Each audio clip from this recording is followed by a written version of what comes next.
നമസ്കാരം, ഞാൻ ദിനേശ് സോബർണിക. നമ്മുടെ ജൈവിക കുടുംബശ്രീ നഴ്സറിയിൽ വന്നിട്ടുള്ള മറ്റൊരു പ്ലാവിനാട്ടോ J33. ഈ J33 എന്ന് പറയുന്ന ഇനം നല്ല ടേസ്റ്റുള്ള ഒരു ഇനം. എല്ലാ പ്ലാവും അതിൻ്റേതായ ടേസ്റ്റ് ഉണ്ട്. ഒന്നിനും പ്രത്യേകത എന്ന് പറയാൻ വയ്യ. ഇതിന് മഞ്ഞ കളറുള്ള അതിൻ്റെ ചുളകൾക്കൊക്കെ മഞ്ഞ കളറാണ്, നല്ല മധുരമുള്ളതാണ്. ഇത് എത്ര കൊല്ലം കൊണ്ട് കായ്ക്കുന്നു ചോദിക്കും. ഏത് ഗ്രാഫ്റ്റ് ഒട്ട് പ്ലാവുകളും 1.5 കൊല്ലം ആകുമ്പോഴേക്കും കായ്ക്കും. പക്ഷെ കായ നിർത്തരുത് ആദ്യത്തെ. കാരണം എന്താ അറിയോ, ഇതിന് ഈ ചെടിക്ക് കരുത്തിനേക്കാൾ കൂടുതൽ നമ്മൾ ചക്ക വന്നു കഴിഞ്ഞാൽ ചക്ക കൊണ്ട് ഈ കൊമ്പ് പൊട്ടി വീഴും. പിന്നെ ആഹാരം മുഴുവൻ ചക്കയ്ക്ക് പോകുമ്പോൾ ചെടിക്കൊരു കരുത്ത് പോകും. അപ്പോൾ നമ്മൾ എന്താ വെച്ചാൽ ആദ്യം വരുന്ന ആദ്യത്തെ 6 മാസം അല്ലെങ്കിൽ 1 കൊല്ലം വരുന്ന അതിൻ്റെ കായ മുഴുവൻ പൊട്ടിച്ച് കളയും. എന്നിട്ട് ഇതിൻ്റെ തൂമ്പ് നുള്ളി ഇങ്ങനെ അതിനെ പടർത്തി വളർത്തും.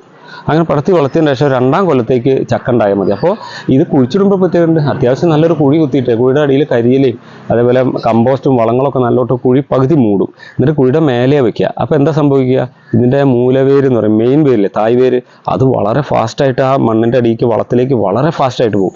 എത്ര ഫാസ്റ്റായിട്ട് വളരുന്നു അത്രയും ഫാസ്റ്റായിട്ട് ചെടിക്ക് കരുത്തും വളർച്ചയുണ്ടാവും. ഇതാണ് ഇതിൻ്റെ പ്ലാവ് വെക്കുന്നതിൻ്റെ ടെക്നിക്ക് കേട്ടോ. അല്ല മതിലിൻ്റെ അരികിൽ കൊണ്ട് കുത്തിയിട്ടാൽ പ്രശ്നം വരുമെന്നൊക്കെ ചോദിക്കും. മതിലിൻ്റെ അരികിൽ വെക്കാം. എങ്ങനെ, ഇതേപോലെ നല്ല കുഴി കുത്തി വളങ്ങൾ വെച്ച് വേര് സൈഡിലേക്ക് പോകാതെ നേരെ സ്ട്രെയിറ്റ് ആയിട്ട് താഴേക്ക് പോകാനുള്ള ഒരു ടെക്നിക്ക് പ്രയോഗിച്ചാൽ മതി. നിങ്ങൾക്ക് എന്തെങ്കിലും സംശയം ഉണ്ടെങ്കിൽ വിളിക്കാം. അതേപോലെ തൈ വാങ്ങണമെങ്കിലോ തൈ വീട്ടിലേക്ക് എത്തിച്ചു തരണമെങ്കിലോ നിങ്ങൾ കോൺടാക്ട് ചെയ്തോളൂ. താങ്ക്